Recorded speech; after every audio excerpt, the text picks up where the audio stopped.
poursuit en parole avec quelqu'un que vous connaissez, que tout le monde connaît en fait au Québec, qui fait partie de notre paysage télévisuel depuis enfin, on va pas dire d'années. On l'a vu dans Rumeur, dans 30 vies, dans L'Auberge du Chien Noir, dans La Vie, et maintenant dans O. Elle a accepté d'emblée de venir ce soir faire un petit bout de texte. Linda Johnson.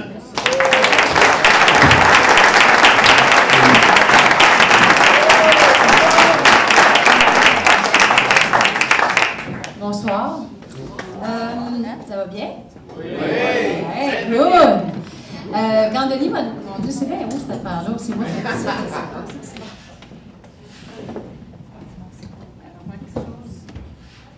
Comme ça. Bon. Quand Denis m'a demandé de venir participer à la soirée, j'ai pas hésité, effectivement. Je me suis dit, ben oui, pourquoi pas. Mais là, je me disais, quel texte lire? Il y en a tellement, il y en a plein. Et là, je me suis dit, je pourrais lire tel roman, je pourrais lire un extrait de ci, de ça, en tout cas. Fait que je me suis cassé un peu les ménages. Et finalement, il est arrivé une anecdote cette semaine qui a fait en sorte que le texte de ce soir s'est comme un peu imposé, en tout cas tout seul. Pour faire une histoire longue courte, j'ai une amie qui, son frère est décédé subitement à 47 ans d'un arrêt cardio-respiratoire. Et ce matin, c'était les funérailles. Et on parlait de ce gars-là, de 47 ans, qui avait beaucoup misé dans sa vie sur le travail, beaucoup le travail, en ne cultivant pas beaucoup ses amitiés, ses amours, sa famille. Et je ne sais pas pourquoi, mais j'ai comme pensé à ce texte-là, pas parce que ça parle de mort, pas du tout, mais parce que, en fait, le personnage ressemblait un peu à ce qu'on était en train de décrire de ce gars-là. Et d'une certaine façon, c'est aussi une façon de rendre hommage à... C'est un texte de Marcel Dubé, qui est un dramaturge qui est né ici, à Montréal, en 1930, qui est plus connu pour ses pièces de théâtre comme Les Beaux Dimanches ou Un simple soldat, entre autres. Mais l'extrait que je vais vous lire ce soir, c'est un extrait de Virginie, qui est une pièce de théâtre un peu moins connue, qui a écrit en 1968, mais qui, malgré ses 45 ans, n'a pas vieilli tant que ça, finalement. Alors, voilà. Alors, je vous lis l'extrait.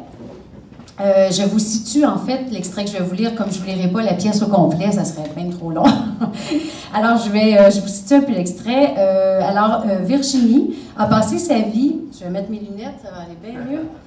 C'est comme ça, on arrive tous à cet âge-là, à un moment donné.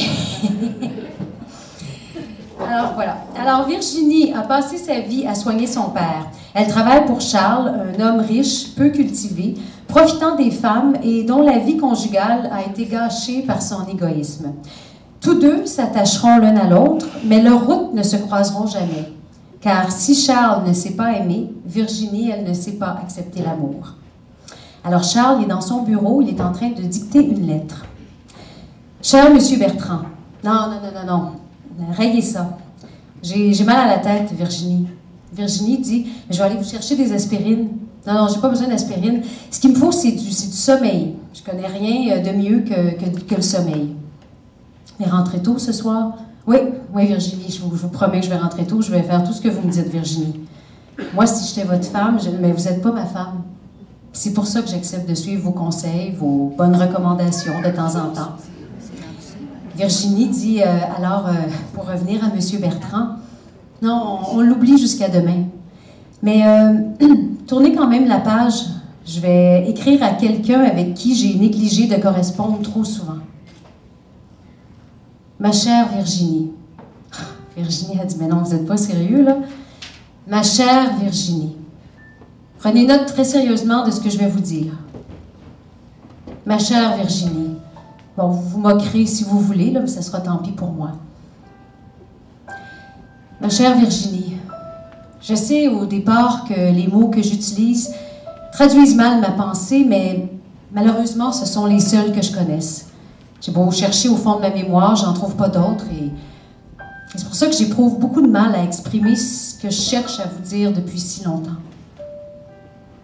Virginie, elle lui dit, « Vous êtes sûre de vouloir aller jusqu'au bout? » Charles continue comme s'il n'avait pas entendu. « Quand vous recevrez cette lettre, ayez la patience de la lire avant de l'acheter au panier. Si je me donne la peine de vous écrire, c'est parce que depuis longtemps, je prononce tout bas des mots que je serais gênée de vous prononcer à voix haute.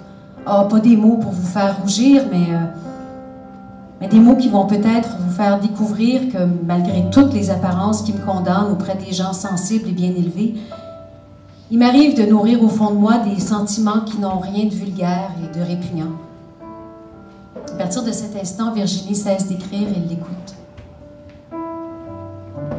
J'oublie pas que j'ai dépassé la quarantaine, Virginie, que j'ai une femme, des enfants. Vous me connaissez suffisamment pour savoir que je suis pas le genre d'homme à faire des confessions. Je sais très bien aussi que vous pouvez éclater de rire devant ma maladresse, que j'ai même peur que ce soit déjà fait. Mais maintenant que j'ai entrepris d'ouvrir mon cœur, il m'est impossible de m'arrêter. Ma chère Virginie, je vous écris de mon bureau. Dehors, il fait encore clair. C'est le printemps. Ouais, c'est le printemps. De plus en plus, chaque jour, je portais à regarder le temps qu'il fait. Jamais en autant que je me souvienne, jamais je me suis intéressée aux arbres, jamais j'ai pris le temps de goûter à la lumière et à la chaleur du soleil. Parce qu'il était trop tard pour moi, probablement. Parce que je me disais, c'est des choses qui intéressent les jeunes de 20 ans. Puis comme il y a déjà longtemps que j'ai plus 20 ans, en fait, comme j'ai pas eu le génie d'en profiter au moment où je les vivais, je me sens un peu gauche de revenir en arrière puis de vous parler comme ça, de découvertes que je fais en retard. Mais Virginie, si je le fais, c'est parce que vous devez savoir que vous êtes de beaucoup responsable de la situation nouvelle dans laquelle je me trouve. J'ai peut-être écrit des lettres d'amour quand j'étais plus jeune, mais je m'en souviens plus. Et puis, ça devait pas être vrai. J'ai appris à mentir pour me défendre contre la vie. Ensuite, j'ai senti le besoin de mentir tout le temps, à tout le monde, en commençant par moi-même. Sans me douter que le mensonge est un arbre à deux tranchants, sans prévoir qu'un jour je finirais par perdre la trace de mes propres pas.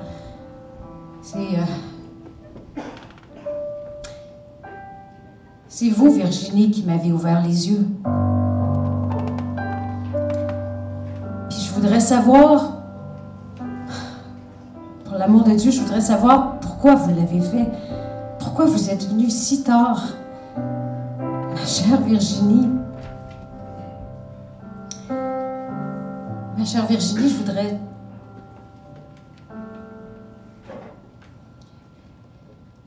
savoir si c'était possible, si seulement c'était possible.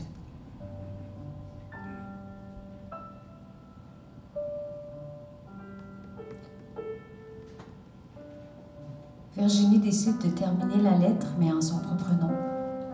Elle continue les paroles de Charles en disant: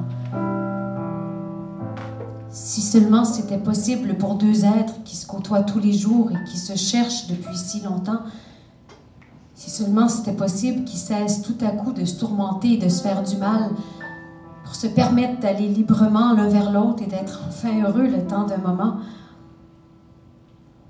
Pourquoi m'avoir écrit cette lettre et m'avoir fait constater une fois de plus et d'une façon si déchirante combien grande était votre solitude et combien vaine était mon attente? Entre vous et moi, à mesure que l'amour grandit, l'impossible prend des dimensions de plus en plus énormes, de plus en plus attristantes. Mes mains ont tremblé quand j'ai ouvert votre lettre. Et à aucun moment j'ai eu envie de rire. À chaque phrase que vous m'avez écrite, j'ai dû me contenir pour ne pas courir vers vous ou pour ne pas pleurer.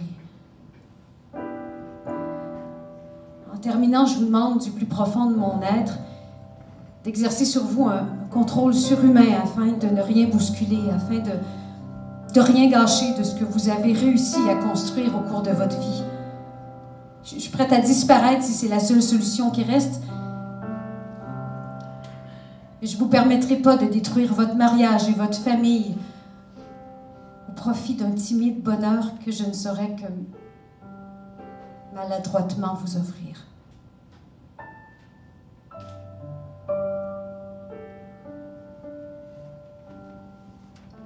Charles se tourne vers Virginie et lui dit: